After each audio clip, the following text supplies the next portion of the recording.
All right, let's jump right into this explainer. Today, we're unpacking a really fascinating philosophical lecture that completely flips how we view beauty, wealth, and societal responsibility. I mean, have you ever wondered why people who seem to have it all, literally the stunningly beautiful or the unfathomably wealthy, sometimes face the most sudden, tragic downfalls?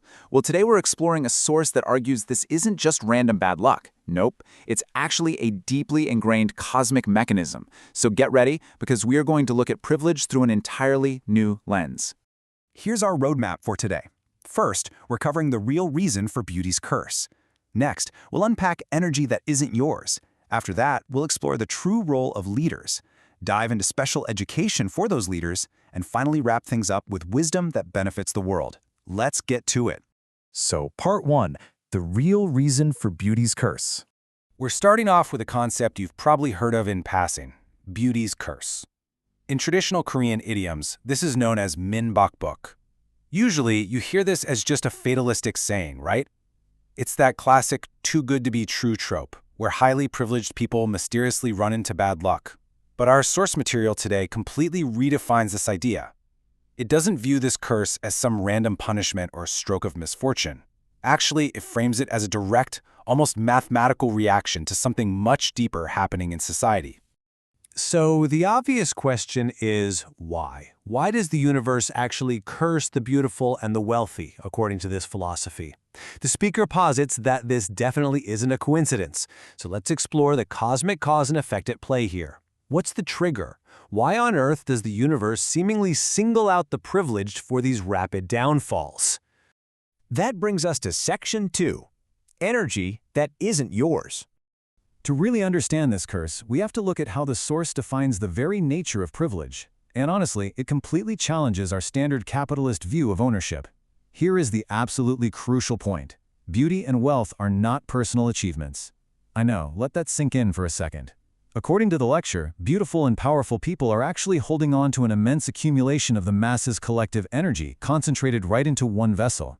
The source even dives into some super fascinating metaphysical territory here, suggesting that highly privileged people are actually reincarnated from heavenly palaces, like they literally descend from a higher dimension. What this means is that their extreme privilege is essentially a massive loan of public energy. It's not their personal property to just do whatever they want with. And this idea brilliantly illustrates the conflict. Imagine someone using that deeply concentrated public energy just to go out and buy a $100,000 luxury handbag. The lecture points out that when this collective energy is hoarded for personal vanity, chasing brand names instead of doing meaningful work, the public instinctively withdraws their respect. You simply aren't viewed as noble or beautiful anymore by the masses. And here's the kicker. When the public's respect is withdrawn from someone hoarding that energy, the universe steps in and corrects the imbalance by bringing bad luck. Boom. That right there is the mechanics of the curse. So instead of living like spoiled royalty, the source argues that a truly privileged person must become the flower of all people. I just love that phrase. It means they really need to step up as a guiding, motherly figure who loves and serves humanity as a whole, not just confining all that care to a single spouse or a tiny family unit. Because their immense energy was sourced from the masses, their love and service absolutely must be directed back out to the masses. Moving on to Section 3, the true role of leaders. Okay, so how does this actually apply to the titans of industry? Well, the lecture outlines these distinct traditional roles to emphasize a much broader point about how society functions. It uses the analogy of traditional gender roles, where men are described as creating raw economic power and gathering physical resources, while women are tasked with researching living principles to provide wisdom. The deeper meaning the source is trying to get across here is that raw economic power and physical resources are inherently blind. They absolutely must be guided by deep wisdom and life principles if they're going to actually benefit society. Without wisdom, raw power is really just a destructive force. So, elite families and massive corporate conglomerates basically act as the parents of the nation. They hold vast economic power that, much like the physical beauty we talked about earlier, ultimately belongs to the people. The source strongly argues that we shouldn't just blindly criticize the wealthy purely for having resources. That's considered a pretty low-level understanding. Instead, the source suggests we need to help them realize that their wealth is meant to be returned to the public as beneficial energy. They are the stewards of this power, meant to literally pave the way for a better future. Which leads us perfectly into Section 4, special education for leaders. If these elites are meant to be the stewards of public energy, How on earth should they be trained? Well, there is a stark contrast here between standard and special education. Standard education is all about rote memorization, learning basic mathematical formulas, and preparing for standard labor. But special education? That focuses on understanding the world, grasping core concepts, and synthesizing expert knowledge. The speaker makes a really funny but super poignant point here. It makes absolutely no sense for a future corporate leader to spend years of their life memorizing how many legs a bug has, or toiling away at basic manual labor. Their true job isn't ground-level data collection. Their job is high-level synthesis. So putting them in a standard educational rat race is a complete waste of their specific societal function. This step-by-step process really shows exactly how leaders should operate within this philosophy. Step 1. The experts, who have done the really rigorous academic studying, research, and summarize the complex data. Step 2.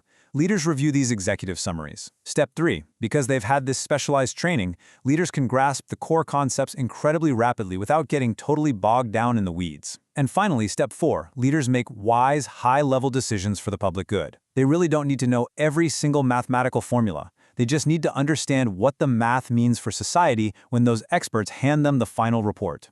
So what does this special education actually look like in practice? Well, it involves high-level observation of the world, often through broad travel to understand how different societies function. It requires direct mentorship from top experts and doctors who essentially distill their entire life's work down for the leader. It focuses entirely on the overarching principles of societal operation rather than the minutiae.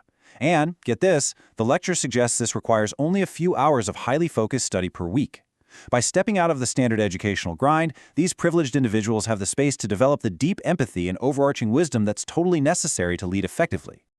And finally, Section 5, Wisdom that benefits the world. As we bring all these concepts together, we start to see the ultimate goal of the source's philosophy. When the privileged use their unique education to convert their vast resources into actual societal wisdom, the curse is finally broken. They no longer face those tragic downfalls because they're finally fulfilling their cosmic purpose, and in doing so, they earn genuine, lasting respect from the public. It really is a complete paradigm shift. True beauty and wealth are realized only when they serve as a guiding light for the rest of humanity. It transforms privilege from this selfish hoarding game into a profound, beautiful societal responsibility. I want to leave you with a really provocative thought about the true nature of privilege. If you were handed the concentrated energy of the masses tomorrow, what would you do? Would you use it to just buy a bunch of luxury goods, or would you educate yourself to become the flower of the people? It completely reframes how we look at the elites, doesn't it? Thank you so much for joining me on this explainer, and remember, keep questioning the world around you.